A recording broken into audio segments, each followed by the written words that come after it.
पिछले साल 21 दिसंबर को देहरादून में केंद्रीय वन एवं पर्यावरण मंत्री भूपेंद्र यादव ने भारत वन स्थिति रिपोर्ट 2023 जारी की थी। इस रिपोर्ट में उत्तराखंड को लेकर चिंता जताई गई थी। चिंता की बात ये थी कि इससे पहले जहां उत्तराखंड वनाग्नि के मामले में 13वें नंबर पर था, तो इस रिपोर्ट में जंगल की आग को लेकर नंबर 1 हो गया था। उत्तराखंड में वनों को लेकर हालात अभी भी चिंतनीय ही हैं। दरअसल उत्तराखंड वन विभाग में जंगलों के लिए बनने वाली कार्य योजनाओं को नजरअंदाज किया जा रहा है। वन विभाग का सबसे अहम काम वनों का संरक्षण और संवर्धन है, लेकिन हैरत की बात यह है कि वन विभाग के अधिकारी और कर्मचारी इसी काम से जुड़ी प्लानिंग का हिस्सा नहीं बनना चाहते हैं। ये स्थिति तब है जब इस लिखित दस्तावेज के बिना वन क्षेत्रों में कोई छोटे से छोटा काम भी नहीं किया जा सकता।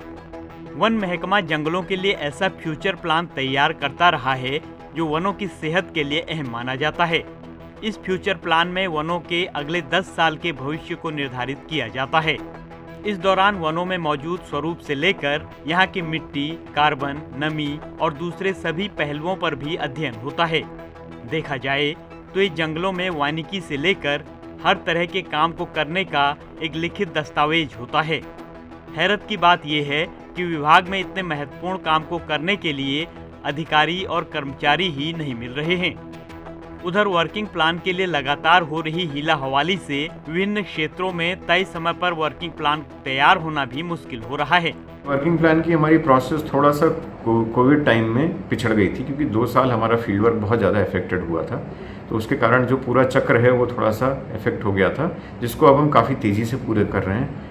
इस समय मुझे लगता है लगभग हर माह हमारी एक वर्किंग प्लान के फाइनलाइजेशन की बैठक हो रही है और हम जल्द से जल्द इन वर्किंग प्लान्स को यहाँ फाइनल करके भारत सरकार को अनुमोदन हेतु भेजते जा रहे हैं। तो और बाकी जहाँ तक कर्मचारियों का प्रश्न है, तो वर्किंग प्लान अधिकारियों की तो तैनाती हो गई है और अधीनस्थ के लिए भी हम प्रयास कर रहे हैं कि कमी पूरी हो और अधिक से अधिक अधिकारियों को, कर्मचारियों को इसमें भेजा जाए, ताकि जो हम थोड़ा सा कोविड की वजह से पिछड़ गए थे, जिसको काफ़ी हद तक हमने पूरा भी कर लिया है, उसको हम बिल्कुल अप टू डेट करा लें। देखिए, उत्तराखंड के तराई मध्य और तराई पश्चिमी क्षेत्र के लिए बनने वाला वर्किंग प्लान उम्मीद से भी सुस्त रफ्तार पर है।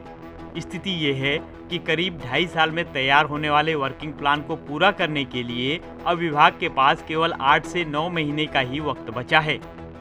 दरअसल इन क्षेत्रों के लिए प्राथमिक वर्किंग प्लान दिसंबर 2023 में शुरू हो गया था, जिसके लिए वर्किंग प्लान ऑफिसर की भी तैनाती कर दी गई थी, लेकिन इसके लिए बेहद महत्वपूर्ण फील्ड अधिकारी और कर्मचारियों की ही तैनाती नहीं हो पाई है, जिसके कारण अब इन दोनों क्षेत्रों का समय पर वर्किंग प्लान हो पाना फिलहाल नामुमकिन सा दिख रहा है।